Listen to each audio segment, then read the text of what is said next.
Compass লাইফস্টাইলের আরও একটা নতুন ভিডিওতে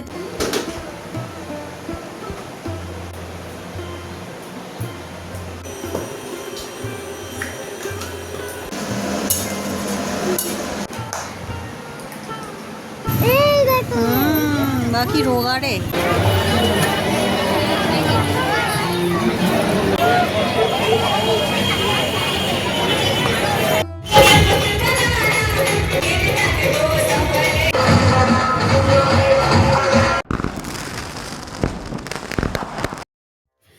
নমস্কার বন্ধুরা, আশা করি তোমরা সবাই খুব ভালো আছো। আমিও খুব ভালো আছি। কম্পাস লাইফস্টাইলের আরও একটা নতুন ভিডিওতে তোমাদের সবাইকে স্বাগত।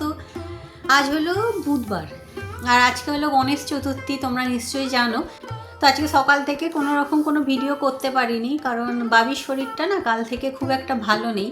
তো সারা রাত ঘুম হয়নি, ওর জন্য ওরও ঘুম হয়নি, আমারও ঘুমটা হয়নি। তো সকাল থেকে ভীষণ একটা অলস লাগছিল, ক্লান্ত লাগছিল। তো সকাল থেকে ওর জন্য কোনো ভিডিও শ্যুট করতে পারিনি। তবে আপাতত ঠিক আছে, ওর শরীরটাও ঠিক আছে। দেখি আজকের দিনটা যদি না সারে তো ডাক্তারের কাছে নিয়ে যেতে হবে। আর আজকে তো জানোই গণেশ চতুর্থী, আজকে এখানে না চারিদিকে প্রচুর পুজো হচ্ছে, জানো তো। তো ভেবেছিলাম বাবিকে নিয়ে একটু বেরোবো, কিন্তু ওর শরীরটা এমন খারাপ হয়ে গেল, দেখি কি করা যায়।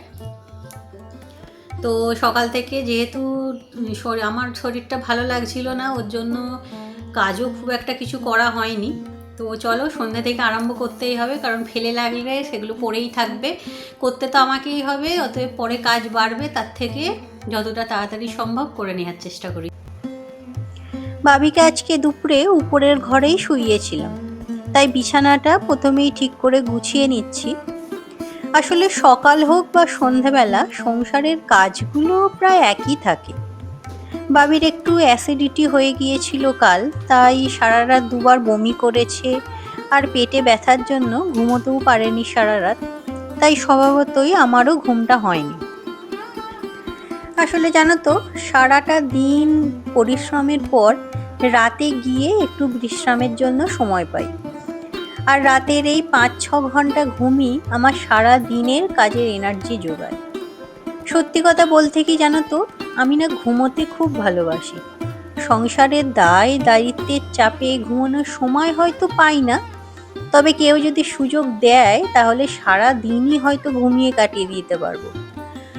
কিন্তু ঘুমোবার সময় খুব একটা পাওয়া যায় না। তো যাই হোক, মোদ্দা কথা হলো, কাল সারা রাত ঘুম না হওয়ায় সকাল থেকেই খুব ক্লান্ত লাগছিল। কোনো কাজ করতে ইচ্ছাই হচ্ছিল না। শুধু যেটুকু না করলেই নয় সেটাই করেছিলাম।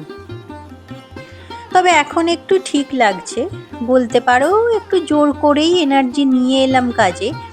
কারণ আজ যদি কাজ ফেলে রাখি তাহলে সেগুলো জমতেই থাকবে, আর তারপর যখন করতে শুরু করব তখন প্রচণ্ড চাপ হয়ে যাবে।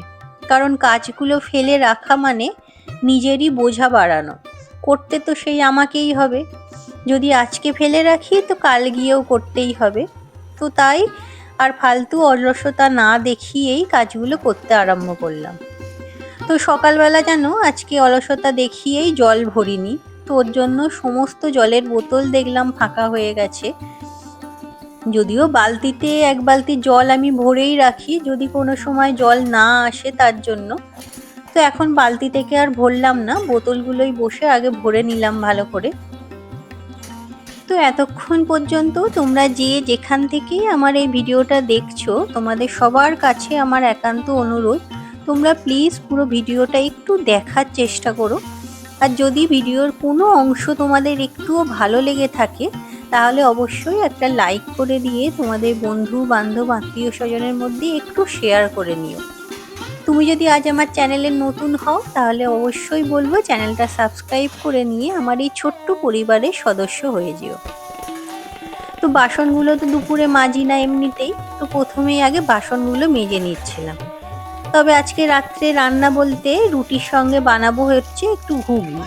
মটর কড়াইটা দুপুরের দিকেই ভিজিয়ে রেখেছিলাম, আর সন্ধ্যেবেলা উঠে সেটা সেদ্ধ করাও হয়ে গেছে।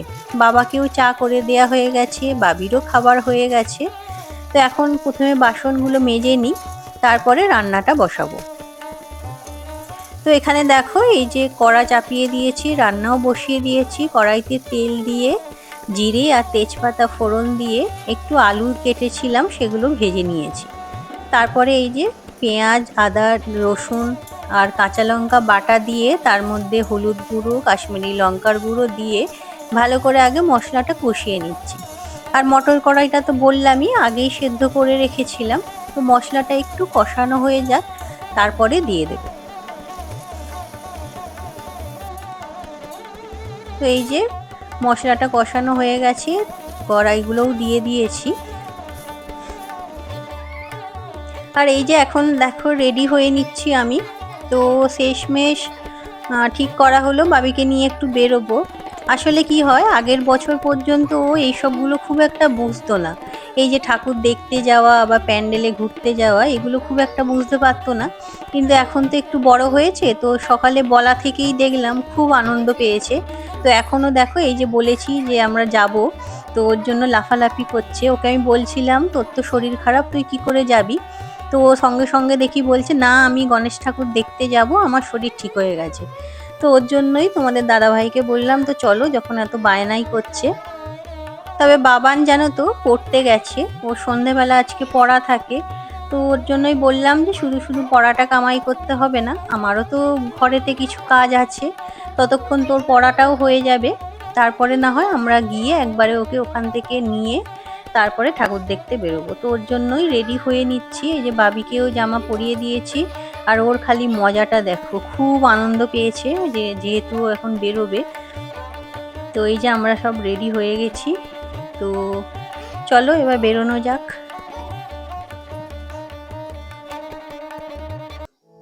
তো এটা হলো আমাদের প্রথম গণেশ মূর্তি।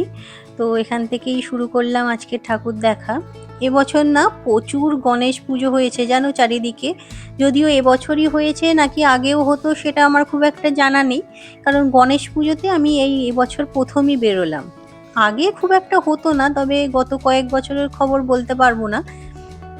তো এখানে দেখো আর একটা গণেশ মূর্তি খুব সুন্দর হয়েছে জানো। আর এখানে ভোগ দিচ্ছিল, এই যে ভোগের জন্য দেখো কত লাইন পড়েছে লম্বা। তো এরপরে যে এখানে চলে এসেছিলাম বাবানকে নেয়ার জন্য। ও ওই যে পড়ে বেরোচ্ছে, আর ওকে দেখে বাবির সে কি আনন্দ।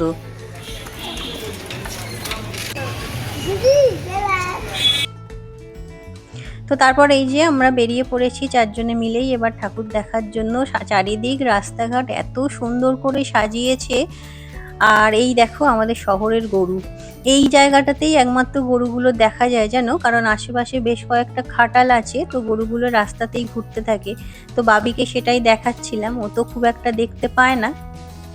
আর এখানে এসেছিলাম, এখানেও একটা ঠাকুর হয়, কিন্তু এখানে পুজো উপলক্ষে বড় মেলাও বসেছে দেখলাম। এখানে আসলে কালী পুজো হয়, অ্যাকচুয়ালি এটা কালীতলা মাঠ। তো কালী পুজো হয়, কিন্তু গণেশ পুজোও দেখলাম খুব বড় করে হচ্ছে। তো চারিদিকে দেখো প্রচুর দোলনা, প্রচুর খেলনা বিক্রি হচ্ছে। তো বাবি তো সেগুলোই অবাক হয়ে দেখছিল ওর জন্য, কিন্তু চাপতে বললাম যখন বলল না আমি চাপবো না, ভয় পাচ্ছিল। তো দেখো তারপরে এই যে আমরা গণেশ মূর্তির কাছে এলাম, কি সুন্দর লাগছে দেখো গণেশ ঠাকুরটাকে। আর বিশাল বড় জানো তো, দেখে এত ভালো লাগছিল, কারণ এই সব পুজোগুলো সাধারণত এত বড় করে হয় না। আমরা সাধারণত দুর্গা পুজো, কালী পুজো এগুলোই দেখতে অভ্যস্ত। তো এবছর দেখে খুব ভালো লাগছিল। এই যে এখানে কালী পুজোটা হয়, ওখানে তো মন্দির করা আছে, কিন্তু গণেশ পুজোটা পাশে একটা প্যান্ডেল করে হচ্ছে মাঠের মধ্যেই। আর এই নাগরদোলাটা দেখো কি সুন্দর, এটা কিন্তু বাচ্চাদের জন্য শুধুমাত্র, ওর জন্য ছোট। আর তারপর তো চারিদিকে বললাম প্রচুর মেলা বসেছিল, তো মেলাগুলো একটু ঘুরে নিচ্ছিলাম। দু একটা টুকিটাকি জিনিসও কিনেছি, তবে বেশি কিছু নয়, সামান্যই। বাবানের দুটো চুড়ি কিনেছে, আমি একটা ট্রে কিনেছি, ব্যাস এইটুকুই। হ্যাঁ, বাবি বায়না করে বাবির জন্য একটা গাড়ি কিনেছে। তো এই যে তারপরে এসেছিলাম পরের ঠাকুরটা দেখার জন্য। রাস্তায় শুধু ভিড় দেখো, দেখে মনেই হচ্ছে না যে এটা দুর্গাপুজো নয়, এখন হচ্ছে গণেশ পুজো। দুর্গাপুজোতে সাধারণত রাস্তায় আমরা এরকম ভিড় দেখে অভ্যস্ত, আর এখানেও দেখো গণেশ ঠাকুরটা কি সুন্দর, আর কি সুন্দর প্যান্ডেল করেছে। আর প্যান্ডেল ঘিরে একটা প্রোগ্রামও হচ্ছিল তখন, তার জন্যই এত ভিড় হয়েছিল।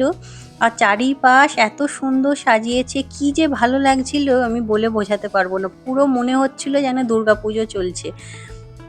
তো যাই হোক, বেরিয়ে আজকে বেশ মনটা ভালো লাগছিল। সকাল থেকে যে ক্লান্তি, যে অলসতা কাজ করছিল, সেটা কিন্তু আজকে বাইরে বেরিয়ে পুরোটাই দেখলাম বেশ ভালো হয়ে গেল।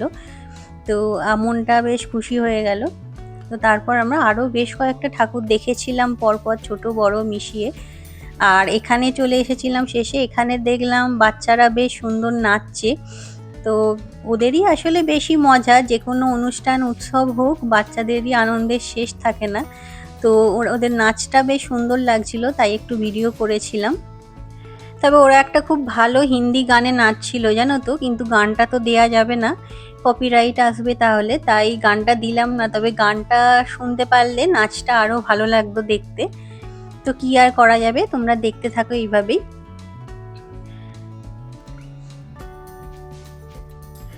তো আজকে ভিডিওটা আমি এখানেই শেষ করলাম বন্ধুরা, আর বিশেষ কিছু এরপরে রেকর্ড করা হয়নি।